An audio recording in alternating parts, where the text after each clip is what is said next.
आज के एपिसोड की शुरुआत में रविंदर अपने दोस्तों से पूछते हैं कि वे उसके दर्द को क्यों बांट रहे हैं।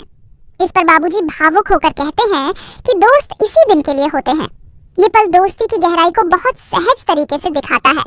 तभी धीरज बताता है कि उसकी पत्नी अब इस दुनिया में नहीं है और उसके बच्चे भी नहीं हैं। यह सुनकर रविंदर कहता है कि अच्छा ही हुआ कि धीरज के बच्चे नहीं हैं। ये बात कड़वी जरूर लगती है, लेकिन इसमें छुपा दर्द साफ महसूस होता है।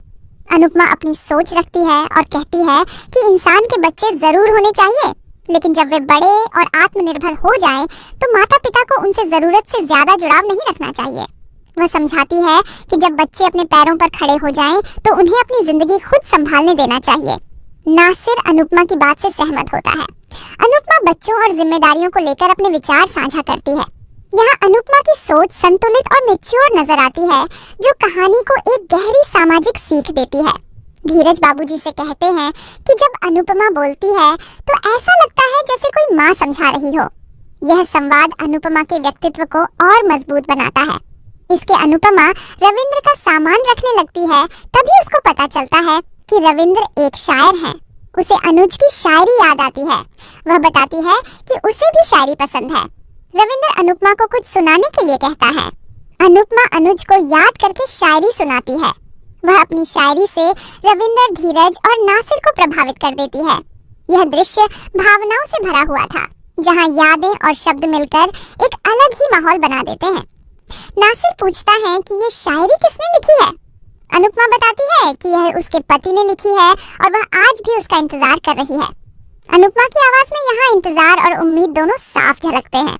इसके बाद अनुपमा सबसे कहती है कि वे आराम कर लें, क्योंकि कल उन्हें बहुत काम करना है। दूसरी तरफ पराग सबसे कल की तैयारियों के बारे में पूछता है। राही पूरे आत्मविश्वास के साथ कहती है कि वे पूरी तरह तैयार हैं और उनके डिजाइन क्लाइंट्स को जरूर पसंद आएंगे। अनिल बताता है कि उन्होंने अपने पुराने क्लाइंट्स से भी संपर्क किया है। प्रेम कहता है कि उसे पूरा भरोसा है कि वे सफल होंगे। यहाँ टीम का आत्मविश्वास आने वाले बड़े मोड़ की ओर इशारा करता है। पराग कहता है कि उसने हमेशा भरोसा कमाया है, कभी नकली हीरे बेचकर धोखा नहीं किया। सभी खुश होते हैं और कल के लिए उत्साहित होते हैं। ये उत्साह आने वाले खतरे संकेत देता है। ख्याति माही और गौतम के बारे में पूछती है तो मोटिबा कहती है कि अच्छा है, वे दोनों इस मौके को खराब करने के लिए मौजूद नहीं हैं। ये बात सुनकर लगता है कि तूफान से पहले की शांति है। दूसरी तरफ हम देखते हैं कि गौतम एक बड़ी चाल चलता है। वह प्रेम के कमरे में तिजोरी खोलने लगता है और ज्वेलरी बदलने फैसला करता है। माही भी इस प्लान में शामिल होती है। यहाँ कहानी अचानक सस्पेंस से भर जाती है। इधर राही कमरे की तरफ आ रही होती है, लेकिन माही गिरने का नाटक करके उसे रोक लेती है। माही राही को बातों में लगा देती है। इधर गौतम अपना काम पूरा कर लेता है। गौतम तिजोरी खोलकर असली गहनों की जगह नकली गहने रख देता है। वह माही को इशारा करता है और माही यह देखकर खुश हो जाती है। यह सीन साफ दिखाता है कि माही और गौतम अपने स्वार्थ के लिए किस हद तक गिर सकते हैं। दूसरी तरफ ईशानी पाखी से बात करने की कोशिश करती है, लेकिन पाखी उसे और किंजल को नजरअंदाज कर देती है। किंजल शक जताती है कि कहीं दिवाकर पैसे लेकर भाग तो नहीं गया। पाखी चिढ़कर कहती है कि दिवाकर फोन नहीं उठा रहा तो जरूर व्यस्त होगा, वह बाद में कॉल कर लेगा। पाखी दिवाकर के खिलाफ एक शब्द भी सुनने को तैयार नहीं होती। पाखी का अंधा भरोसा आगे चलकर मुश्किल खड़ी कर सकता है।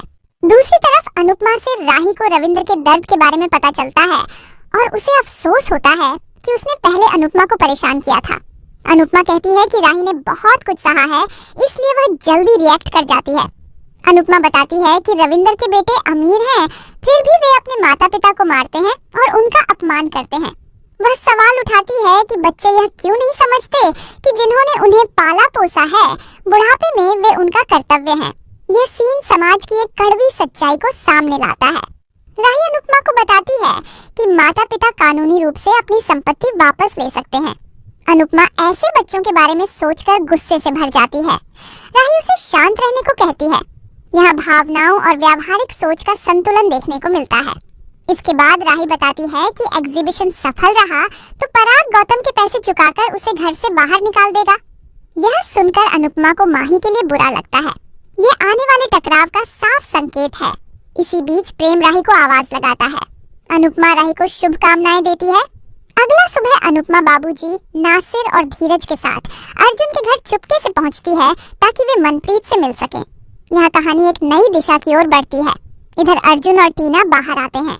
अनुपमा नासिर और धीरज से कहती है कि वे अर्जुन को किसी बहाने से बातों में उलझाए। बाबूजी और अनुपमा टीना के बाहर जाने का इंतजार करते हैं। टीना बाहर आती है और चली जाती है। यह सीन पूरी तरह सस्पेंस से भरा हुआ होता है और यहीं पर एपिसोड खत्म हो जाता है। अगले एपिसोड में अर्जुन और टीना अनुपमा और बाबूजी से उनकी पहचान पूछते हैं। अनुपमा आत्मविश्वास से कहती है कि वे मनप्रीत के दुबई से आए सबसे अमीर रिश्तेदार हैं। यह सुनकर अर्जुन और टीना हैरान रह जाते हैं। अनुपमा का यह आत्मविश्वास बताता है कि वह किसी भी परिस्थिति में पीछे हटने वाली नहीं है। आज के एपिसोड के रिव्यू की बात करें तो आज का एपिसोड भावनाओं और सस्पेंस का संतुलित मिश्रण रहा है। एक तरफ दोस्ती, इंतजार और रिश्तों की गहराई दिखाई गई, तो दूसरी तरफ धोखे की बड़ी साजिश ने कहानी में तनाव बढ़ा दिया। अनुपमा के संवादों ने सामाजिक मुद्दों को शांत और सोचने वाले तरीके से पेश किया है। गौतम और माही की चाल ने आने वाले एपिसोड के लिए उत्सुकता बढ़ा दी है। कुल मिलाकर कहानी धीरे धीरे लेकिन प्रभावशाली ढंग से आगे बढ़ रही है।